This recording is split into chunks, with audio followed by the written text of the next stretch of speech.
नमस्कार दोस्तों, मेरा नाम है अभिषेक शर्मा और आज हम बात करने वाले हैं इंडिया के सबसे बड़े डैम के बारे में, जो कि उत्तर भारत के उत्तराखंड के टिहरी गढ़वाल जिले में बनाया गया है। ये डैम भागीरथी नदी पर बनाया हुआ है। दोस्तों, इस डैम को बनाने की शुरुआत आज से लगभग 60 साल पहले यानी कि 1961 में होती है।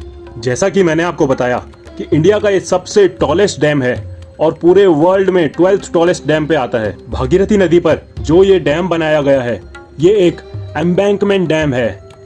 टिहरी डैम के बारे में पूरी जानकारी जानने के लिए आइए चलते हैं कुछ साल पहले, यानी कि साल 1961 में, जब जवाहरलाल नेहरू जी के समय में इस डैम को बनाने की पहली प्लानिंग शुरू हुई थी।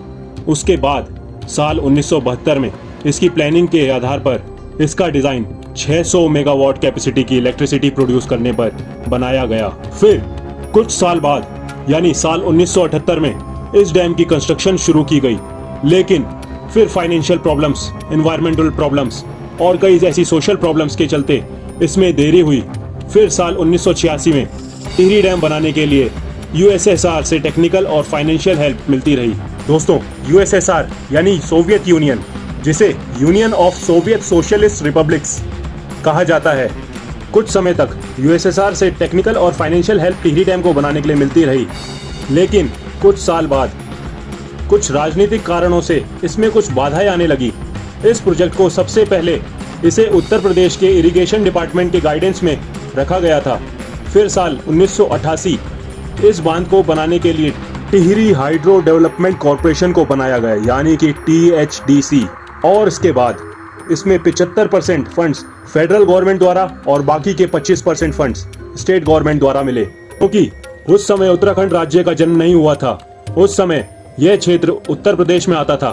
दोस्तों, मैं आपको यहाँ पे बता दूं कि उत्तराखंड का जन्म 9 नवंबर सन 2000 में हुआ था, जिसे पहले उत्तरांचल नाम से भी जाना जाता था, जिसका अर्थ होता है उत्तरी क्षेत्र, तो कि उत्तर प्रदेश का पारंपरिक नाम था।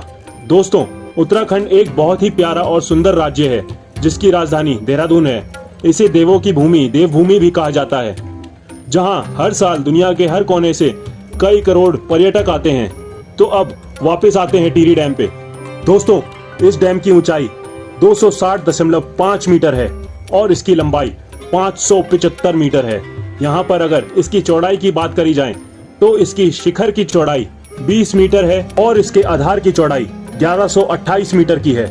ये डैम 52 किलोमीटर स्क्वायर के सरफेस एरिया के साथ 3.54 घन किलोमीटर यानी कि 28,70,000 एकड़ फीट का जलाशय बनाता है। इसकी स्थापित जल विद्युत क्षमता 1000 मेगावाट के साथ साथ अतिरिक्त 1000 मेगावाट पंप भंडारण जल विद्युत है। पंप भंडारण संयंत्र के लिए निचला जलाशय कोटेश्वर बांध द्वारा नीचे की ओर बनाया गया है। टिहरी डैम से ही उत्तर प्रदेश, उत्तराखंड, पंजाब, दिल्ली, हरियाणा, जम्मू एंड कश्मीर, चंडीगढ़, राजस्थान और हिमाचल प्रदेश को बिजली पहुंचाई जाती है। उस समय इस प्रोजेक्ट का टोटल एक्सपेंस लगभग 1 अरब अमेरिकी डॉलर था। टिहरी डैम, जो कि एनवायरमेंटल ऑर्गेनाइजेशन और वहां उस क्षेत्र के स्थानीय लोगों द्वारा विरोध का उद्देश्य रहा है। दोस्तों, टिहरी डैम विरोधी संघर्ष समिति के संस्थापक वीरेंद्र सकलानी ने तुरंत बड़े प्रोजेक्ट से जुड़े नतीजों की ओर इशारा किया। उस समय चिपको आंदोलन के नेता सुंदरलाल बहुगुणा जी 1980 से 2004 तक टिहरी डैम के विरोध में लड़ते रहे। सुंदरलाल बहुगुणा जी ने शहर के लोगों के विस्थापन के लिए बहुत संघर्ष किया। मानव अधिकारियों की चिंता के अलावा इस परियोजना ने हिमालय के फुटहिल्स के सेंसिटिव इकोसिस्टम में इतने बड़े डैम के कंस्ट्रक्शन ने एनवायरमेंटल डिसीजंस के बारे में सोचने पे मजबूर किया। इस डैम को लेके और भी कई तरह की चिंताएं थी। टिहरी डैम मिड हिमालयस के अर्थक्वेक गैप में है, जो एक मेन अर्थक्वेक जोन है। दोस्तों, इस क्षेत्र में अक्टूबर 1991 में एक ऊपरी केंद्र के साथ 6.8 तीव्रता के भूकंप का स्थल था, डैम से 53 किलोमीटर तक।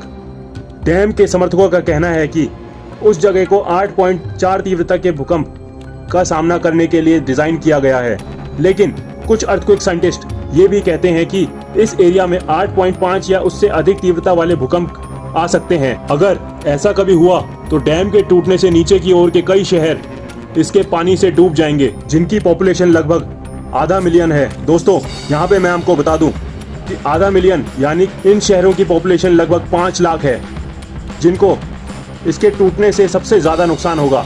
दोस्तों, क्या आपको पता है कि एक सर्वे के अनुसार ये बताया गया है कि अगर टिहरी डैम टूटा तो सिर्फ 1 घंटे के अंदर ऋषिकेश और हरिद्वार जैसे इसके आसपास के शहर पूरी तरह डूब जाएंगे और सिर्फ 12 घंटे के अंदर इस डैम का पानी मेरठ तक पहुंच जाएगा। और यह टिहरी डैम की जो 42 किलोमीटर लंबी झील है, इसे खाली होने में सिर्फ और सिर्फ 22 मिनट का समय लगेगा।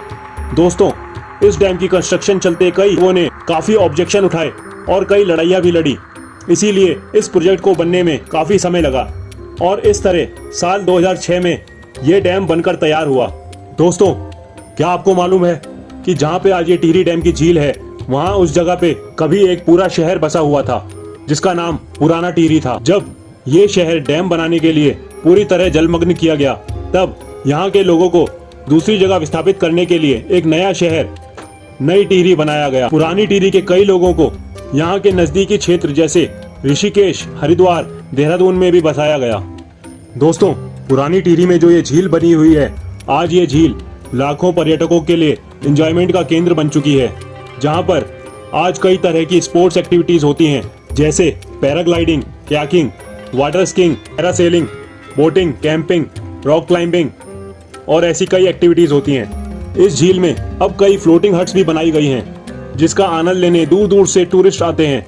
जो इन फ्लोटिंग हट्स को देख के ऐसा लगता है मानो जैसे दूसरा मालदीव आइलैंड उत्तराखंड में ही बन गया हो। तो दोस्तों, ये थी टिहरी डैम की पूरी कहानी, जिसे भागीरथी और भिलंगना नदी पर बनाया गया है। मैं उम्मीद करता हूँ कि आपको इस वीडियो में कुछ ना कुछ नया जानने को जरूर मिला होगा। तो दोस्तों, आज का मेरा ये सवाल है कि टिहरी डैम की झील कितने किलोमीटर लंबी है? कमेंट करके आप इसका जवाब बताइए। अब मैं मिलूंगा आपसे एक नई वीडियो में।